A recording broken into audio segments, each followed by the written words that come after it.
It's time to place your bets, you jackwagons. Brad the Big Noise Evans here on a solo mission edition of the Feed 5 podcast. Lundy had a schedule conflict, so I'm not going to underserve our audience out there. So let's go ahead and get after it here on this abbreviated edition. I know you're thirsty for some Monday night bets, so let's jump on the honk plus bus. Plus 100 odds or greater is the requirement, and it could be maybe in college basketball, very light slate there. It could be the NBA, NHL, or also Monday Night Football between the Bengals and Cowboys. And Lundy did give me a pick in this game. It's one he mentioned on the Friday edition here of the Feed 5 podcast, and that is T. Higgins. Anytime touchdown at a plus 135 juice there at DraftKings Sportsbook. And quite honestly, I fully support this play. Higgins is a guy, big body, highly utilized so far in the red zone this season.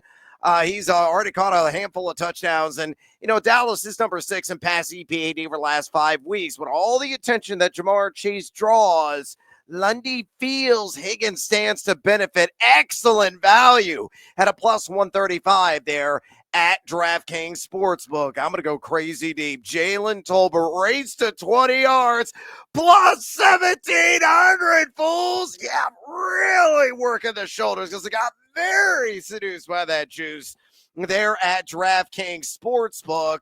It's worth a little sprinkle. I mean, you throw $5 on it, pays 90 in the grand scheme of things, and it's entirely possible. Why? He's got the best matchup possible according to the Mono e Mono data that's out there. Going to see a lot of Cam Taylor-Britt in coverage, who has been roasted toasty all season long. The DB for the Bengals has allowed the third most yards of mid-defensive back in the NFL, and the 8th most yards per reception at 15.4. He's also coming up a 128.1 passer rating and 67.7 catch percentage. And look at Tolbert, respectable number 32 in total air yards this year, 12.38. That's wide receiver 39. He's only averaging 11.6 yards per catch, but he is inside the top 10, believe it or not, and total route wins. He's running routes 35.3% of the time. He's got wheels for days. And he's caught 5 passes of 20 or more yards on the season. So fingers and toes crossed. Dallas wins the opportunity to decide whether to kick or receive. They take the ball first. Jalen Tolbert darts down the sideline, burns Cameron Taylor-Britt, and Mr. Rush finds them, and they connect, and we cash in at plus 1,700. There at DraftKings with those bets on the board.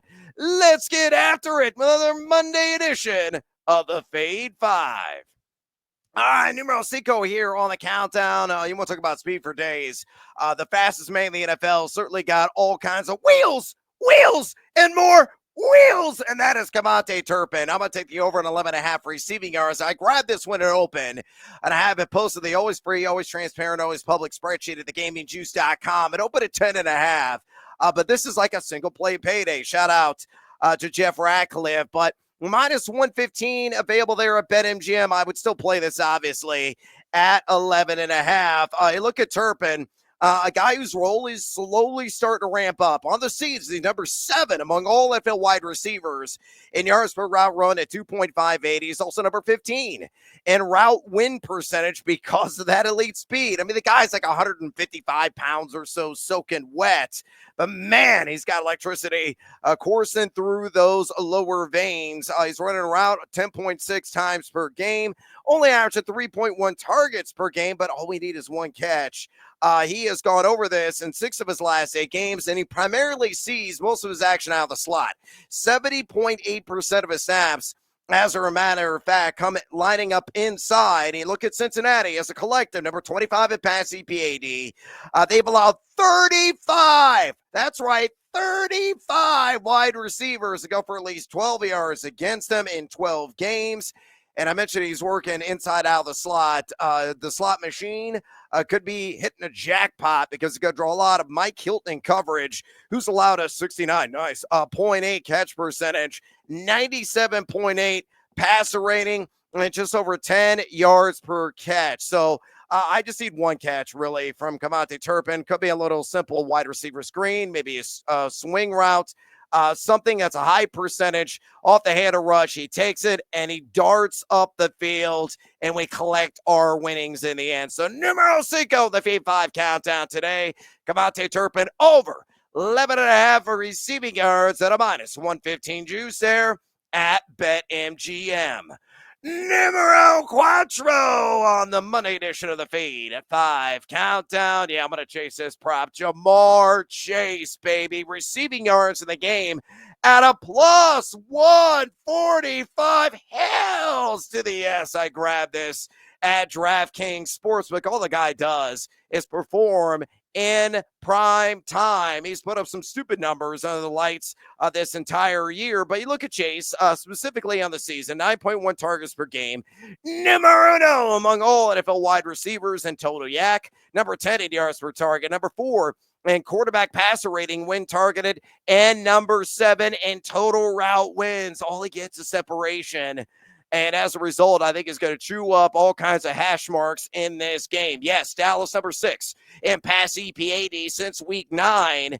He's going to get a lot of Ron Bland in coverage. He won 79 coverage snaps this season, has a lot of whopping 84.9% catch rate and a 92.9 passer rating. He's also given up the 22nd most yards of any DB on the season. So you put it all together, I think Jamar Chase probably going to mess around, maybe flirt with the century mark, and that will set the pace. It'll be better than T. Higgins in this game, I feel, and better than CeeDee Lamb as well. Hopefully, there's not going to be out of left field production from an unknown.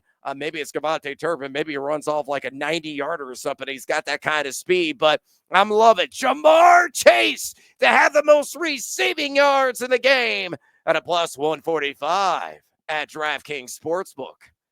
And numero tres here on the Feed at 5 countdown. Rico Dowdle. Suave. Rico Dowdle, give me the over on 3.5 receptions. Yeah, a little seduced by the juice there because I got sucked in with that tractor beam at a plus 135 there at BetMGM. Entirely doable for him. You look at Cincinnati, 21 is where they rank in most receptions allowed the running back position, not the most stirring standing. They're giving up 4.2 per game, so just north of what is needed here. 5 guys at the running back position have hauled at least 4 passes against them this season, but Rico Dowdle, his role is growing. He's ran at least 11 routes in 3 of his last 5 games. He has gone over this prop 3 times this season, run around just 21.6% of the time, but his catch rate 80% with that mixture quarterback, of course, of Dak Prescott and now Cooper Rush. So I honestly believe that Dallas is going to be playing with a deficit in this game. So I'm going to avoid Rico Dowdle on the ground, though it's a supreme matchup in terms of the statistical outputs that Dallas has given up to running backs this season. But given a likely negative game script in the second half, I think he's going to be a busy man as an underneath and check down weapon. He may only rack 1 or 2 catches in the first half, but let it simmer, and hopefully it's going to pan out. And the over 3.5 receptions plus 135 there at BetMGM. Come out smelling like a rose in garbage time, Rico. Hey, if you want to get some more sweet-smelling plays, go to thegamingjuice.com right now. It's my website, and it's 100% free, jackals. You can read all the excellent content Ben Wittenstein, Nate Jacobson are cranking out around college football. We have the official playoff matchups. Who's going to win the whole shebang? Who's going to win those opening round games? They're going to have breakdowns on all that stuff. Some of the bowl games as well. ILL, we're the citrus, and we might get steamrolled by a very talented South Carolina team with elite defense. Hey, but we made it with 9 wins and have a shot of knocking the door of double-digit victories this season. I'm probably going to have a play on that. Also, Nate Lundy, all his free spreadsheet picks live there. Brandon Velasquez cranking out some NHL content as well. And all my stuff, my fantasy flames. I'm going to have those for week 15. My initial 15 ranks, week 15 ranks, already available right now on the site. Always free, always transparent. Spreadsheet lives there. We're going to have a breakdown of Illinois, Wisconsin on the hardwood on Tuesday. You get it all, fools, at thegamingjuice.com. And I don't charge you a single penny. So click, converse, and cash. ... Maybe. Numero dos on the countdown. Get down with my boy, Chase Brown. Let's drink all the maple syrup. And yeah, I wore the sweatshirt here for a reason. Throw back to his Illinois days where he was a standout. And very few people in the fantasy community were giving him a shot at anything. I was like, what, a fifth round draft pick? Like, okay, he's cute.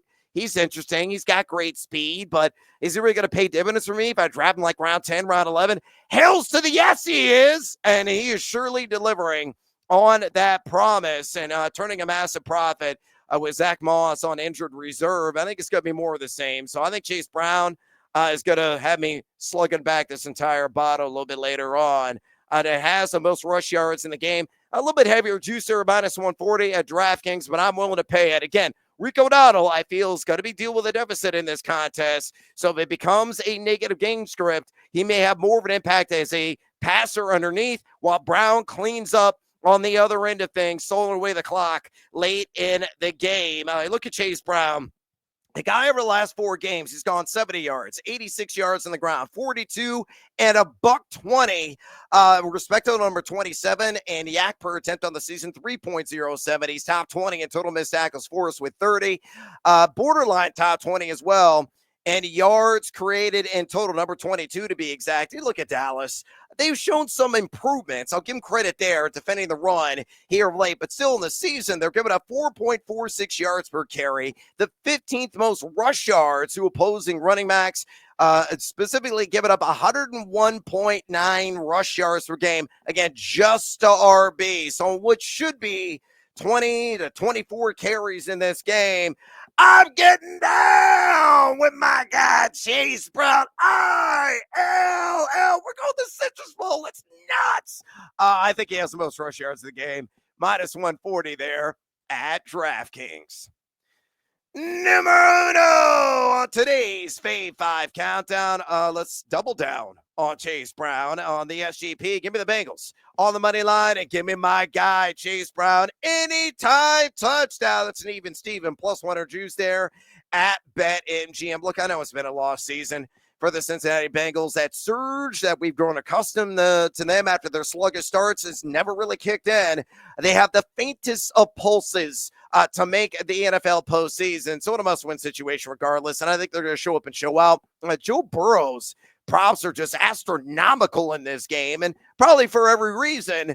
They should have a lot of offensive success. I mean, they got all their key components healthy and in place. Obviously, I love T. Higgins like Lundy does for an anytime touchdown. Jamar Chase should go ballistic in the box score. My guy Chase Brown should do some heavy damage. Maybe Mike Gesicki also has some timely catches. Andre Yoshivas as well. They should be humming across the board offensively in this game. Defensively, that's up in the air because they're number 28 in EPA per play D since week 9. But still, I believe Cincinnati does get the victory here. They're going to just too much firepower and oomph on the offensive end. And then Chase Brown, the anytime touchdown market. Hey, look at Brown. A great matchup on paper. Dallas, number 29 rush EPAD over the last 5 weeks. I've already given you what they've given up on the year. 4.46 yards per carry, 139.8 total yards per game, and 15 total touchdowns in a dozen games. 15 to the running back position. Brown has played at least 80% of the snaps in 4 straight games. He has splashed 6 in 7 of his last 9. Oh, and one last point about the Bengals. Pretty good on the road this season. They're 3-3. Away from the Queen City, so they're aiming to finish above 500 in that category. So numero uno, Monday Night Football, SGP, Bengals, money line, and my boy, Chase Brown. Anytime touchdown, plus 100 there at BetMGM. But wait, there's more. It's bonus time, bonus time. Lundy was kind enough to give me an NHL pick because I don't know Jack nor squat about dropping the puck and making some bucks. So I didn't know this player even existed. This is what he recommends. I'm just going to read it to you. The Montreal, Canada, where Chase Brown is also from, Canadians on the money line, and Nick Suzuki, 1 or more points. That's plus 114 at DraftKings. And Lundy knows a hell of a lot more about the NHL than I will ever dream of. So fade or follow him. That is entirely up to you. Let's go with the team Huevos Parlay Play of the Day in this edition of Bonus Time, SGP Monday Night Football, leg numero uno. Cooper Rush. You Paula Abdul throwback fans. 200 plus pass yards. Dallas, negative correlation under 27.5 team total points. And Joe Burrow, not one, but two passing touchdowns. Uno, dos, and tres, mi amigos, plus 135. Built there at BetMGM. You look at Cooper Rush on 200 plus pass yards. He's been over this in two of his last three. Over that 3-game stretch, just a somewhat rather vanilla. Number 19, adjusted completion percentage. Number 21, an ADOT as well at 7.1. But the Bengals, number 26 in pass EPD over the last 5 weeks. They're giving up 299.8 pass yards per game in that last 5-game stretch. 8 times guys have gone over 200 pass yards against him this season. I think Cooper Rush, again, playing from behind in this game, that's my gut feeling of how it's going to shake out, will hit that mark tonight. Dallas, under 27.5 team total points in this one. You look at the Cowboys, they're dead last, 32 at EPA per play offense over the last 5 weeks. They've only been over this prop twice this year. Now, it's Cincinnati. They're rubbish against pretty much any kind of stance defensively. They're number 27 EPA per play defense over the last 5. 6 teams have scored at least 28 against them, but yar, shiver me timbers, I'm coming out to play. Captain Hook might have a factor in this, so I think Dallas keeps it under 27.5 tonight. Nice negative correlation to Jack the Juice with that Cooper Rush prop I already mentioned. And the cherry on top of the Sunday, Joe Burrow, 2 or more passing touchdowns. Dallas is number 6, as I mentioned before, in pass EPAD over the last 5 weeks.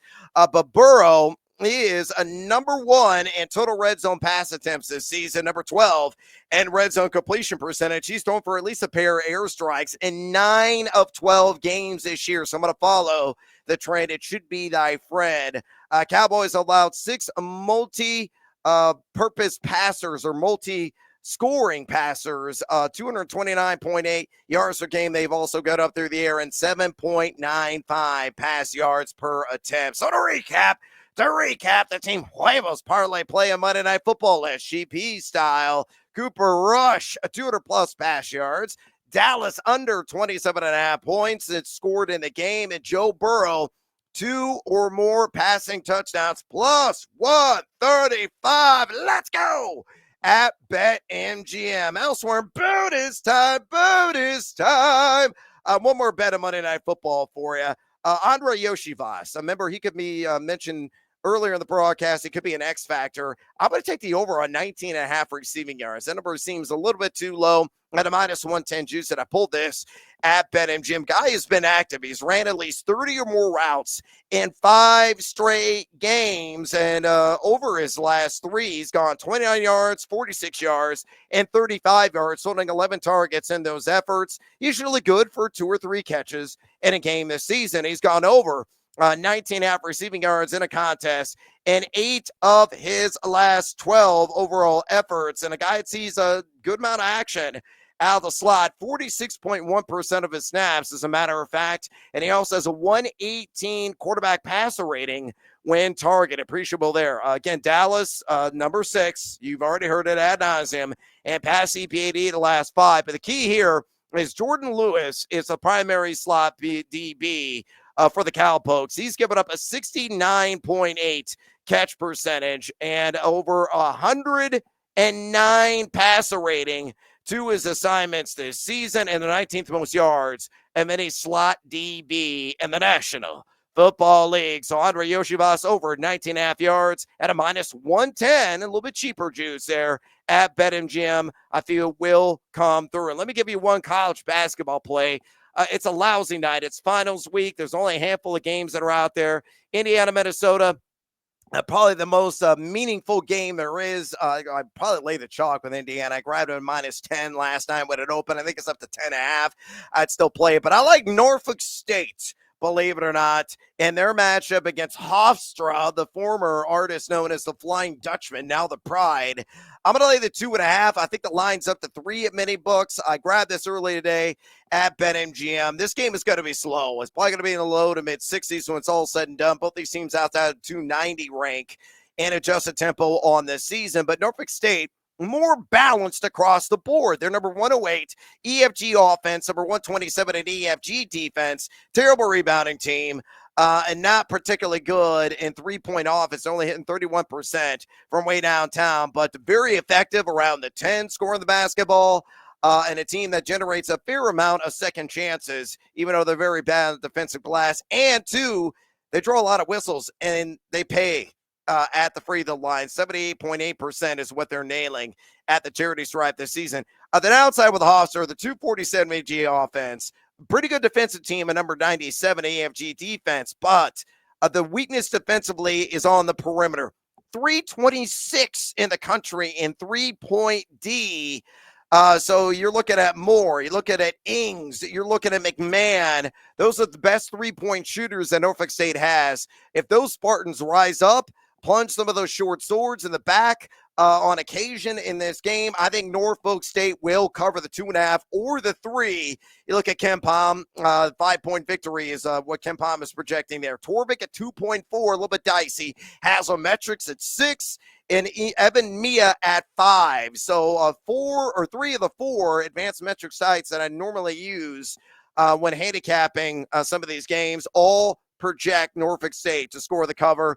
They're at home. I think they'll do exactly that. So I'll lay the 2.5 or the 3. All right, I am out of breath, and we are out of time here on the Feed 5 podcast. Do us a favor, drop us a rating and a review. Also, feed or follow us on the X, where we're always giving it to you. Nate Lundy on that platform at Noisy Huevos. For me, Lundy's going to be back with me on a hashtag Tequila Thursday. And go to thegamingjuice.com right now, you jackals. Sign up for a free account and definitely read all of our tremendous content that we're cranking out on a daily basis. All right, I got to peace out. Hopefully tune in to BetMGM tonight. I'm hosting alongside my partner, Ryan Horvat, across Odyssey Station, so you can stream it as well at thegamingjuice.com. Until next time, as always, feed or follow. That is up to you.